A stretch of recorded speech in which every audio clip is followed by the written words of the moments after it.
नमस्कार। कभी सोचा है कि हजारों साल पुरानी बुद्धिमत्ता और आज का कटिंग एज विज्ञान, क्या ये एक ही भाषा बोल सकते हैं? आज हम कुछ ऐसा ही करने जा रहे हैं।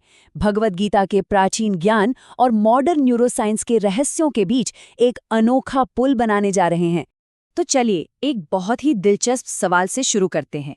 क्या आत्मज्ञान, या जिसे हम एनलाइटमेंट कहते हैं, उसका कोई बायोलॉजिकल ब्लूप्रिंट हो सकता है?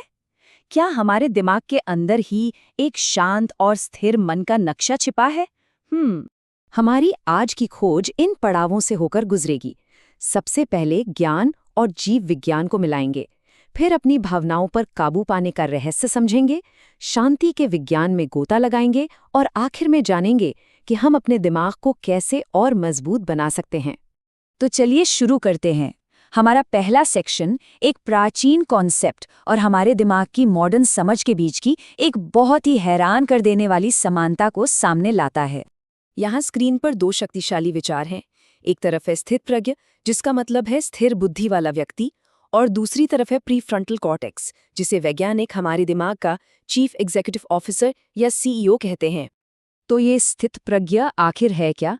भगवद गीता के हिसाब से ये वो अवस्था है जहां बुद्धि एक चट्टान की तरह स्थिर हो जाती है। ऐसा इंसान न तो खुशी में बहकता है और न ही दुख में टूटता है। क्यों? क्योंकि उसका अपनी इंद्रियों और अपनी भावनाओं पर पूरा कंट्रोल होता है। और अब बात करते हैं साइंस की।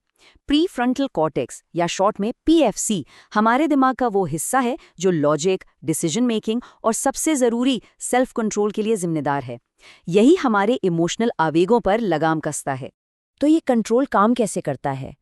असल में हमारे दिमाग के अंदर सेल्फ कंट्रोल का एक लगातार युद्ध चलता रहता है। देखिए, हमारे दिमाग के गहरे हिस्सों में, खासकर एमिगडाला में, हमारी सबसे पुरानी, सबसे आदिम प्रवृत्तियां छिपी होती हैं। यहीं से डर, गुस्सा और इच्छा जैसे शक्तिशाली आवेग, मतलब इम्पल्सेस, पैदा होते हैं। ये हमारी पहली और सबसे तेज प्रतिक्रियाएं होती हैं। तो होता ये है कि जब कोई घटना होती है तो सबसे पहले हमारा इमोशन सेंटर यानी एमिगडाला एकदम से एक्टिव हो जाता है। लेकिन एक विकसित दिमाग में तुरंत ही हमारा कंट्रोल सेंटर यानी पीएफसी सिचुएशन को समझता है और एमिगडाला को शांत करने के लिए सिग्नल भेजता है। ये बिल्कुल एक बायोलॉजिकल ब्रेक की तरह काम करता है। यही जो अंदरूनी संतुलन है, यही हमें इमोशनल स्थिरता की ओर ले जाता है। तो आइए अब उथल-पुथल के बीच शांत रहने के विज्ञान को समझते हैं। गीता में इस मानसिक संतुलन को समत्वम कहा गया है।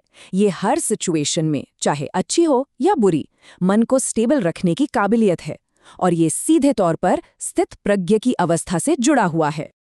और दिलचस्प बात यह है कि ये समत्वम की अवस्था कोई काल्पनिक विचार नहीं है। ये सीधे सीधे हमारे प्रीफ्रंटल कॉर्टेक्स और एमिगडाला के बीच के कनेक्शन पर निर्भर करती है। एक मजबूत पीएफसी ही एमिगडाला की इमोशनल लहरों को कंट्रोल करके हमें शांत रखता है। ये संतुलन हमें एक और भी गहरी अवस्था की ओर ले जाता है, अपने ही मन का साक्षी, एक गवाह बनने की अवस्था। प्राचीन ज्ञान हमें साक्षी भाव के बारे में बताता है। इसका मतलब है अपने ही विचारों और भावनाओं को बिना उनसे जुड़े बस एक दर्शक की तरह देखना। ठीक वैसे ही जैसे हम आसमान में बादलों को गुजरते हुए देखते हैं।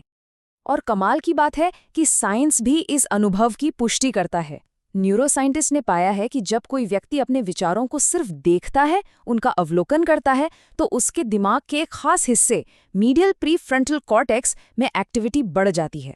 यही साक्षी भाव हमें ये समझने की शक्ति देता है कि मैं अपने विचार नहीं हूं। और जब हम अपनी भावनाओं से ये दूरी बना लेते हैं तो बाहर की घटनाओं का हम पर असर लगभग खत्म हो जाता है। तो सवाल ये है कि क्या इस अवस्था को पाया जा सकता है? क्या हम सच में अपने दिमाग को और मजबूत बनाने के लिए ट्रेन कर सकते हैं? साइंस और प्राचीन ज्ञान दोनों का जवाब है हाँ। जहाँ गीता अभ्यास यानी लगातार प्रैक्टिस की बात करती है, वहीं मॉडर्न साइंस हमें न्यूरोप्लास्टिसिटी के बारे में बताता है। इसका सीधा सा मतलब है कि हमारा दिमाग कोई पत्थर नहीं है। यह हमारे अनुभवों और हमारी प्रैक्टिस से फिजिकली बदल सकता है। और ये सिर्फ कोई थ्योरी नहीं है। वैज्ञानिक रिसर्च से पता चलता है कि जो लोग ध्यान जैसी प्रैक्टिस करते हैं, उनके प्रीफ्रंटल कॉर्टेक्स में ग्रे मैटर का घनत्व, उसकी डेंसिटी, असल में बढ़ जाती है। इसका मतलब है कि हम सचमुच अपने दिमाग के इस सीईओ को और ज़्यादा शक्तिशाली बना सकते हैं। तो आखिर में ये सब हमें कहाँ ले जाता है? ये हमें मन और पदार्थ यानी फिलॉसफी और बायोलॉजी के एक अद्भुत संगम पर लाता है। तो निचोड़ ये है कि स्थितप्रज्ञ की अवस्था सिर्फ एक दार्शनिक आदर्श नहीं, बल्कि एक बायोलॉजिकल हकीकत है। ये उस दिमाग की स्थिति है जिसका प्री फ्रंटल कॉर्टेक्स इतना मजबूत है कि वो भावनाओं पर राज करता है, न कि भावनाएं उस पर। जैसा कि गीता कहती है, जिसकी बुद्धि स्थिर हो जाती है वो प्रसन्न चेतस यानी एक शांत और प्रसन्न मन को पा लेता है। ये परम शांति की वो अवस्था है जो एक बैलेंस्ड और मजबूत दिमाग से ही मुमकिन है। तो हम आपको इस एक विचार के साथ छोड़कर जा रही हैं। अगर हम प्रैक्टिस से अपने दिमाग की बनावट और उसके काम करने का तरीका बदल सकते हैं, तो हमारी इंसानी क्षमता की असली सीमा क्या है? क्या हम अपनी शांति और अपने संतुलन को अपनी इच्छा से आकार दे सकते हैं? ये सोचने वाली बात है।